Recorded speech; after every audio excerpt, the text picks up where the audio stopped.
Hi friends, இன்றைக்கி நம்ம பார்க்க போகிறது இந்த அறிகுறிகள்லாம் இருந்துச்சுன்னா உங்களுக்கு ஆண் குழந்தை பிறக்க அதிக வாய்ப்பு இருக்குது.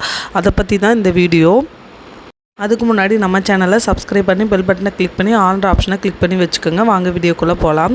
கர்ப்ப காலத்தில் கர்ப்பிணிகளுக்கு உண்டாகும் அறிகுறிகளை வச்சுவே அவங்க வயிற்றில் வளரக்கூடிய குழந்தை ஆண் குழந்தையா என்று சொல்கிறாங்க.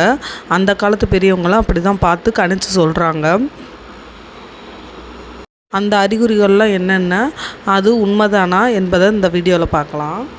கன்சீவ் ஆன உடனே உங்கள் வயிற்றில் வளரக்கூடிய குழந்தையோட பாலினத்தை தெரிஞ்சு கொள்றதுக்கு தான் ரொம்ப ஆர்வமாக இருப்பாங்க எல்லா பெண்களுமே.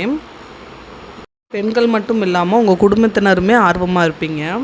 நீங்கள் பெண்ணாக இருந்தாலும் சரி தான், ஆணாக இருந்தாலும் சரி தான், குழந்தை பேர் வைப்பதில் தொடங்கி அவங்க வளர்கிற வரைக்கும் என்னென்ன செய்யணுன்றதை நீங்கள் பட்டியலிட்டே போட்டு வச்சுருப்பீங்க. உங்கள் வயிற்றில் வரக்கூடிய குழந்தைக்கு கன்சீவ் ஆகி 16வது வாரத்தில் குழந்தையோட நலனை பரிசோதிக்கும் போது அந்த ஸ்கேன்லேயே குழந்தை ஆணா பெண்ணுன்றது சொல்லுவாங்க.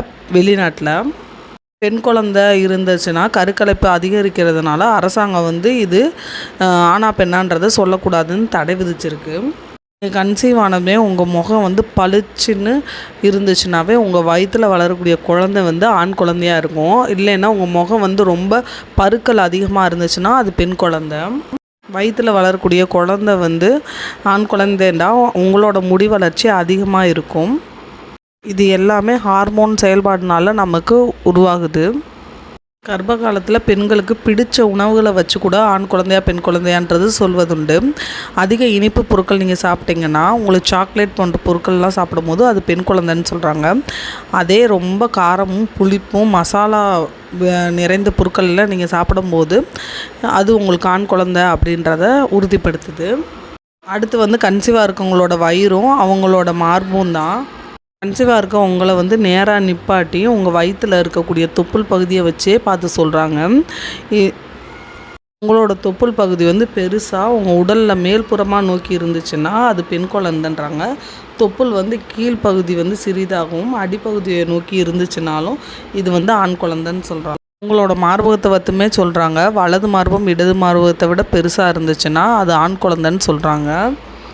கன்சீவ் ஆன உடனே இந்த அறிகுறியை வச்சு தான் கருவில் இருக்கும் குழந்தை ஆண் குழந்தை பெண் குழந்தைன்றதை ஆரம்பிப்பாங்களே உங்கள் வீட்டில் இருக்கவங்க. அது என்னன்னா அதிகப்படியான வாந்தி இருக்கா அப்படின்றத அதிகாலையில் செக் பண்ணுவாங்க.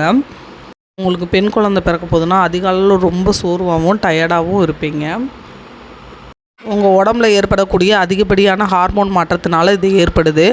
ஆண் குழந்தையாக இருந்துச்சுன்னா மார்னிங் சிக்னஸே இருக்காது, சற்று சோர்வும் இருக்கும், ஆனால் லைட்டாக இருக்கும்.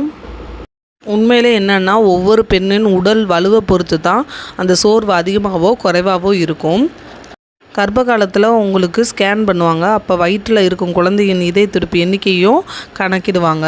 இது 140 அளவுக்கு கீழே இருந்துச்சுன்னா அது ஆண் குழந்தைன்னு சொல்கிறாங்க. 140க்கு மேலே இருந்துச்சுன்னா அது பெண் குழந்தைன்னு சொல்கிறாங்க. பொதுவாகவே இது நம்பப்படுது எல்லாத்துக்கிட்டேயுமே.